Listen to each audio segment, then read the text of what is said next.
Shivakumar sir, ಈಗ ನಟರಾಜ್ ಗೌಡ್ರು ಹೇಳಿದಾಗೆ ಅದು ನನ್ನ ಪ್ರಶ್ನೆ ಸರ್. ಯಾಕಂತಂದರೆ ಈಗ ಅಲ್ಲಿನ ಶಾಸಕರು ಹೋಗ್ತಾ ಇದ್ದಾರೆ ಸ್ಥಳೀಯವಾಗಿ. ಸತೀಶ್ ರೆಡ್ಡಿ ಒಬ್ಬರು ಕಾಣಿಸ್ಕೊಂಡ್ರು, ಉಳಿದಂತೆ ಎಲ್ಲಿದ್ದಾರೆ ಸರ್? ಮಹದೇವಪುರ, KR ಪುರಮು ಜನ ಸಾಯ್ತಾ ಇದ್ದಾರೆ ಸರ್. ಅಂದರೆ ಸರ್ಕಾರದಾಗ ಅಷ್ಟೇ ಕೆಲಸ ಮಾಡಬೇಕಂತ ರೂಲ್ಸ್ ಇದೆ ಅಂತ ಬಿ ಜೆ ಪಿಲಿ? ಇಲ್ಲ ಸರ್, ಸರ್ಕಾರ ಇದ್ದಾಗಿಂತ ವಿರೋಧ ಪಕ್ಷದಲ್ಲಿ ಇರಬೇಕಾದಾಗ ಇನ್ನೂ ಹೆಚ್ಚು ಕ್ರಿಯಾಶೀಲರಾಗಿರ್ಬೇಕಾಗತ್ತೆ ಒಂದು. ಆದರೆ ನಾವು ತಿಳ್ಕೊಳ್ಳಿ, ಇವತ್ತು ಭಾರತೀಯ ಜನತಾ ಪಾರ್ಟಿ ಅಧ್ಯಕ್ಷರಾದಂಥ ವಿಜೇಂದ್ರ ಅವರಾಗ್ಬೋದು, ಪ್ರತಿಪಕ್ಷದ ನಾಯಕರಾಗ್ಬೋದು, ವಿರೋಧ ಪರಿಷತ್ತಿನ ನಾಯಕರಾಗ್ಬೋದು, ಪ್ರತಿಯೊಂದು ಎಲ್ಲೆಲ್ಲಿ ಅಫೆಕ್ಟೆಡ್ ಆಗಿದೆ ಅಫೆಕ್ಟೆಡ್ ಎಲ್ಲ ವಿಸಿಟ್ ಮಾಡಿದ್ದಾರೆ ಸರ್. ರಾಜಕೀಯ ಮಾಡ್ಲಿಕ್ಕೆ ಹೋಗಿದ್ದಾರೆ. ರಾಜಕೀಯದಲ್ಲ ಸರ್, ಅದಲ್ಲಿ ನಾವು ರಾಜಕೀಯ ಮಾಡಕ್ಕೆ ಇಲ್ಲ, ಇದ್ರಲ್ಲಿ ರಾಜಕೀಯ ಮಾಡುವಂತದ್ದು ಏನಿಲ್ಲ ಸರ್. ನಾವು ಹೇಳ್ತಾ ಇರೋದು ಇವರು ತುಂಬಾ ದೊಡ್ಡ ಮಟ್ಟದಲ್ಲಿ ಸಾಧನೆಯ ಸಮಾವೇಶ ಅಂತ ಹೇಳ್ತಾ ಇದಾರಲ್ಲ, ನಾವು ಜನರಿಗೆ ಹೇಳ್ತಾ ಇದ್ದೀವಿ, ನೋಡಿ ಇವರು ಸಾಧನೆ ಮಾಡಿರೋ ಸಮಾವೇಶದ ಆಸ್ತಿ ಗುಡ್ಡೆಗಳು ಯಾವ ರೀತಿ ನೀರಲ್ಲಿ ತೇಲ್ತಾ ಇದೆ, ಫ್ಲೋಟಿಂಗ್ ಬ್ಯಾಂಗ್ಳೂರ್ ಯಾವ ತರ ಆಗ್ತಾ ಇದೆ ಸರ್. ಇದಕ್ಕೆ ಯಾಕೆಂದ್ರೆ ನಿಜವಾಗ್ಲೂ ಮಳೆ ಆಯ್ತಾ ಅಂತ ನಾಳೆ ಕಾಂಗ್ರೆಸ್ನವ್ರು ಕೇಳ್ತಾರೆ. ಯಾಕಂದ್ರೆ ಬೇರೆ ಬೇರೆ ಪ್ರಕರಣದಲ್ಲಿ ಮಳೆ ಆಯ್ತಾ, ಸಾಕ್ಷ್ಯ ಇದೆಯಾ, ಬರೀ ಅದು 100 ಜನ ಯಾಕೆ ಸತ್ರು, 99 ಯಾಕಿಲ್ಲ, 101 ಯಾಕಿಲ್ಲ ಅಂತ ಕೇಳಿದ್ರು. ಮೊನ್ನೆ ಇವತ್ತಿನ ಒಂದು ಮಳೆ ಇದಕ್ಕೆ 5 ಜನ ಅಮಾಯಕರ ಬಲಿಯಾಗಿದೆ. ಯಾರ ನಿರ್ಲಕ್ಷ್ಯತೆಯಿಂದ? ಸರ್ಕಾರದ ನಿರ್ಲಕ್ಷ್ಯತೆಯಿಂದ. ಇವ್ರು ಹೇಳ್ತಾ ಪೂರ್ವ ಮಾಹಿತಿ ಇರಬೇಕಾದಾಗ ಬೆಂಗಳೂರು ಕಮಿಷನರ್ ಆಗ್ಬೋದು, ಹೊಸದಾಗಿ ಇನ್ನೊಬ್ರು ಆಡಳಿತಾಧಿಕಾರಿ ಮಾಡಲ್ಲ ಸರ್. ಅಲ್ಲಿ ಏನ್ ಕ್ರಮ ಕೈಗೊಂಡಿದ್ದಾರೆ? ಯಾವ್ದಾದ್ರು anything is on the paper sir? ಯಾವ್ದಾದ್ರು ಪೇಪರ್ ಅಲ್ಲಿ ಇದೆಯಾ ಸರ್? ಯಾವ್ದು ಇಲ್ವಲ್ಲ ಸರ್. ಅಲ್ಲಿ ಜನ ಕೇಳ್ತಾ ಇರೋದೇನೆ, ನೋಡಿ ಮಳೆ ಪ್ರತಿ ವರ್ಷನೂ ಬರುತ್ತೆ, ಹೋಗುತ್ತೆ. ಆದ್ರೆ ಒಂದು ಸರ್ಕಾರವಾಗಿ ನೀವು ಕಳೆದ ವರ್ಷ ಏನ್ ಹೇಳಿದ್ರೆ ಅದನ್ನ ಯಾವ್ದಾದ್ರು ಒಂದನ್ನ ಈಗ ತಾನೇ ಕಾಂಗ್ರೆಸ್ ಭಕ್ತರು ಹೇಳ್ತಾ ಇದ್ರು, ಎಷ್ಟು ರಸ್ತೆಗಳ ಒಂದು ಹೆಸರುಗಳು ಕೊಟ್ಟರು, ಇದೆಲ್ಲ ಯಾವ್ದಿದೆ ಅಂತ ತಾವೇ ಒಂದ್ಸತಿ ಹೋಗ್ಬಿಟ್ಟು ನಾಳೆ ಬಿತ್ತರ ಮಾಡ್ಬಿಡಿ ಸರ್. ತಾವಲ್ಲಿ ಯಾವ್ದು ಸರಿ ಇದೆ, ಯಾವ್ದು ಮಾಡಿದ್ದಾರೆ, ಏನಿದ್ ಮಾಡಿದಾರೆ ಅಂತ. ಕೆಲವೇ ತಿಂಗಳುಗಳಿಂದ ಹೇಳಿದ್ರು 16,000 ಗುಂಡಿ ಮುಚ್ಚಿದೀವಂತ. ಯಾವ ಗುಂಡಿ ಮುಚ್ಚಿದ್ದಾರೆ ಸರ್ ಅಲ್ಲಿ ಹೇಳಿ ಸರ್? ಅದಕ್ಕಂತ ಎಷ್ಟೊಂದು ಸಾವಿರಾರು ಕೋಟಿ ಮತ್ತೆ ಖರ್ಚು ಮಾಡಿದ್ರು ಸರ್. ನಾವ್ ಹೇಳ್ತಾ ಇರುವಂತದ್ದು, ನೀವು ಎಲ್ಲಾನು ನಿಮ್ಮ ಕಂಟ್ರೋಲ್ ಅಲ್ಲಿ ಇಟ್ಕೊಂಬೇಡಿ, ಡಿಸೆಂಟ್ರಲೈಸ್ ಮಾಡಿ. ಶಾಸಕರಿದ್ದಾರೆ, ಇವಾಗ BBMP ಇಲ್ಲ, ಗೊತ್ತಿರುವಂತದ್ದು ಜನ ಫಸ್ಟ್ ಪಾಯಿಂಟ್ ಆಫ್ ಕಾಂಟ್ಯಾಕ್ಟ್ ಅದಿತ್ತು, ಅದು ಕಾಂಟ್ಯಾಕ್ಟ್ ಇಲ್ಲ ಲಾಸ್ಟ್ 5 ವರ್ಷದಿಂದ ಬೇರೆ ಬೇರೆ ಕಾರಣಗಳಕ್ಕಾಗಿ. ಅಟ್ಲೀಸ್ಟ್ ಶಾಸಕರಿಗಾದ್ರೂ ಅನುದಾನ ಕೊಟ್ರೆ ಅವರಾದ್ರೂ ಮಾಡ್ಬೋದು. ಶಾಸಕರಿಗೆ ಅನುದಾನ ಇಲ್ಲ ಅಂದ್ರೆ ಅವ್ರು ಏನ್ ಕೆಲಸ, ರಸ್ತೆಗೆ ಬಂದು ಏನ್ ಕೆಲಸ ಮಾಡ್ತಾರೆ ಸರ್? ಅದಲ್ಲಿ ಯಾವ್ದನ್ನ ಮಾಡ್ತಾರೆ? ಅದಲ್ಲಿ ಅನುದಾನ. ಬಿಜೆಪಿ ವಿರೋಧ ಪಕ್ಷವಾಗಿ ಬರೀ ವಿರೋಧನೆ ಮಾಡೋದ, ಸರ್ಕಾರ ಜೊತೆ ಕೈ ಜೋಡಿಸಿ ಸರ್ವಪಕ್ಷ ಸಭೆ ಕರೆಯಕ್ಕೆ ಒತ್ತಡ ಹೇರಿ ನೀವು ಸರ್. ಈಗ ಮುಖ್ಯಮಂತ್ರಿಗಳು, ದೊಡ್ಡ ಆರ್ಥಿಕ ತಜ್ಞರು ಎಲ್ಲ ಇದ್ದಾರೆ ಅದಲ್ಲಿ. ಈ ತರ ಸಿಚುವೇಶನ್ಸ್ ಇರಬೇಕಾದಾಗ ಈ ತರ ಒಂದು ಸಾಧನಾ ಸಮಾವೇಶ ಬೇಕಾಗಿತ್ತ ಸರ್? ಅದಲ್ಲಿ ಏನು ಹೃದಯದ ಕರ್ನಾಟಕದ ಹೆಬ್ಬಾಗಿಲಾಗಿರೋ ಬೆಂಗಳೂರು ಈ ತರ ಮುಳುಗೋಗಿರ್ಬೇಕಾದಾಗ ಯಾವ ಸಾಧನೆಗೋಸ್ಕರ ಸಮಾವೇಶ ಮಾಡ್ತಾ ಇದ್ದೀರಾ? ಜನರಿಗೆ ಏನ್ ತಿಳಿಸ್ತೀರಾ? ಜನರು ಕಣ್ಣಾರೆ ಕಾಣಲ್ವಾ ಏನ್ ಮಾಡ್ತಾ ಇದ್ದೀವಿ? ಇಡೀ ರಾಜ್ಯದಲ್ಲಿ ಮಳೆ ಅವಂತರ ಆಗ್ತಾ ಐತೆ, ನಿಮ್ಗೆ ಈ ಸಾಧನೆ ಸಮಾವೇಶ ಬೇಕಾ?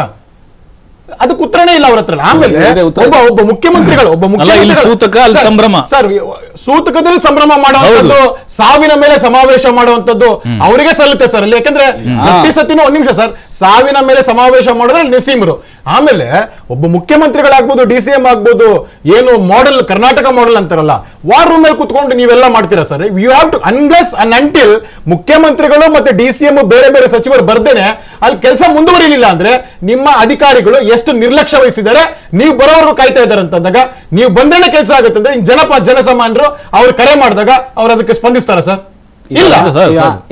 ಸಮಾವೇಶದಲ್ಲಿ ಬೀಜ ಆಗ್ಬಿಟ್ರಿ ಅಂತ. ಈಗ ನೋಡಿ, ನಾನು ಸಮಾವೇಶ ಇವತ್ತು ಒಂದಿನ ಹಾಫ್ ಡೇ ಮಾತ್ರ ಅಲ್ಲಿ ಹೋಗಿರೋದು, ಮುಖ್ಯಮಂತ್ರಿಗಳು ಉಪಮುಖ್ಯಮಂತ್ರಿಗಳು. ಆದರೆ ಇಲ್ಲಿ 2 ತಿಂಗಳಿಂದ ಎಲ್ಲ ಅಧಿಕಾರಿಗಳನ್ನು 8 ವಲಯಗಳ ಅಧಿಕಾರಿಗಳ ಸಭೆಗಳನ್ನು ನಿರಂತರವಾಗಿ ಮಾಡಿ, ಈವನ್ ಅಸೆಂಬ್ಲಿ ಲೆವೆಲಲ್ಲಿ, ಇವನ್ ಬಿಜೆಪಿ ಶಾಸಕರ ಅಸೆಂಬ್ಲಿ ಲೆವೆಲಲ್ಲಿ ಕೂಡ ಅವ್ರು ಕೇಳಿ, ಅವ್ರ ಶಾಸಕರನ್ನ ಕೇಳಿ ನೋಡಿ, ಅಲ್ಲಿನ ಅಧಿಕಾರಿಗಳು ಪ್ರತಿಯೊಬ್ಬರು ಎಕ್ಸಿಕ್ಯೂಟಿವ್ ಇಂಜಿನಿಯರಿಂದ ಪ್ರತಿಯೊಬ್ಬರು PDOಗಳಿಂದ ಹಿಡಿದು,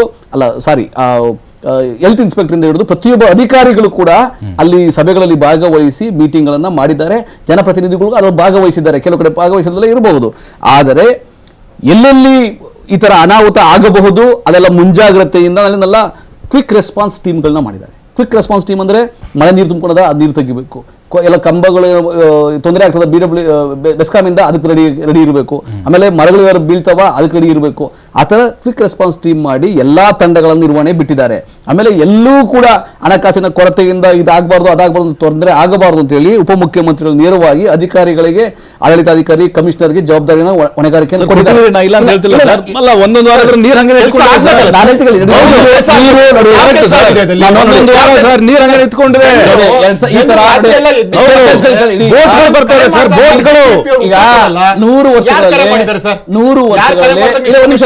100 ವರ್ಷಗಳಲ್ಲಿ ಇದು 4ನೇ ಬಾರಿ ಈ ರೀತಿ 2022 ಇದೇ ರೀತಿಯಾಗಿ ಹೌದು, ಮಳೆ ಆಗಿತ್ತು, ಹೌದು. 2022 1909 ಆದಮೇಲೆ 2022 ಆಗಿತ್ತು. ಈಗ 25 ಕೂಡ ಅದೇ ರೀತಿಯಾಗಿ ಅತ್ಯಂತ ಹೆಚ್ಚು ಮಳೆ ಆಗಿದೆ.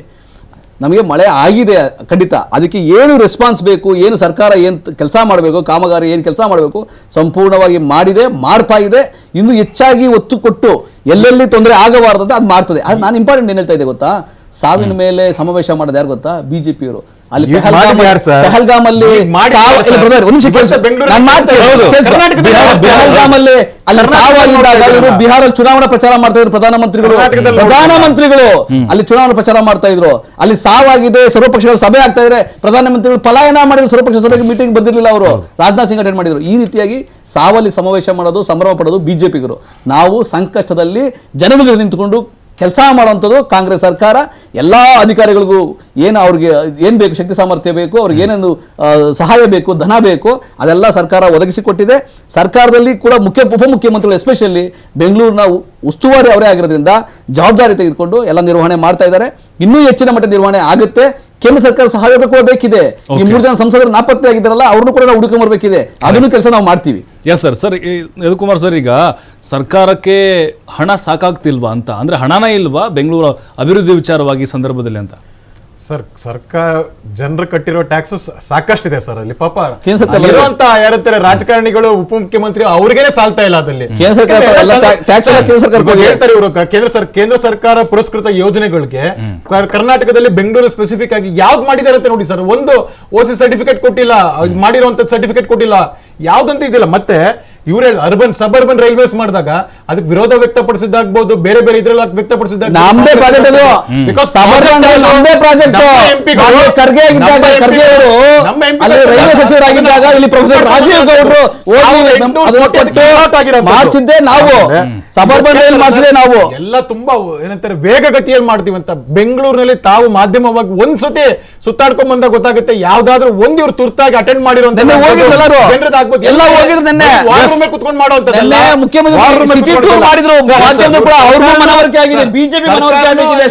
ಕುಂಟುತ್ತಾ ತೆವಳುತ್ತಾ ಇಲ್ಲಿವರೆಗೂ ಬಂದಿದೆ ಸರ್. ಅಲ್ಲಿ ಕುರ್ಚಿ ಮಾಡ್ಕೊಂಡು ಇನ್ನ ಬೆಂಗಳೂರನ್ನು ಮುಳುಗಿಸ್ಬಿಡ್ತಾರೆ.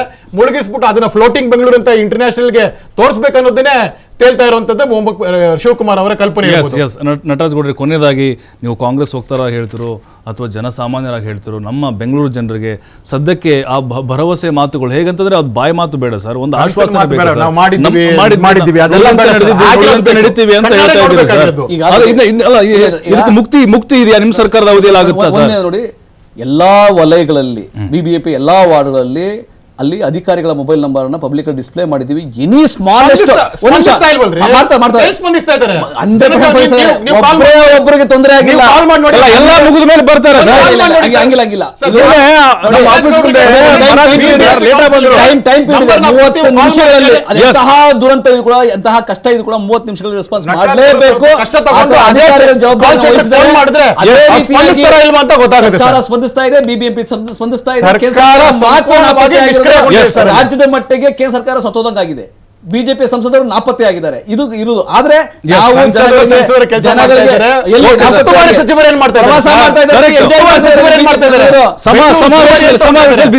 ಸಾಧನಾ ಸಮಾವೇಶ, ಇಡೀ ಸಮಾವೇಶದಲ್ಲಿ ನಾಳೆ ಕೂಡ ಜನರ ಸಮಸ್ಯೆಗಳ ಪರಿಹರಿಸ್ತಾರೆ.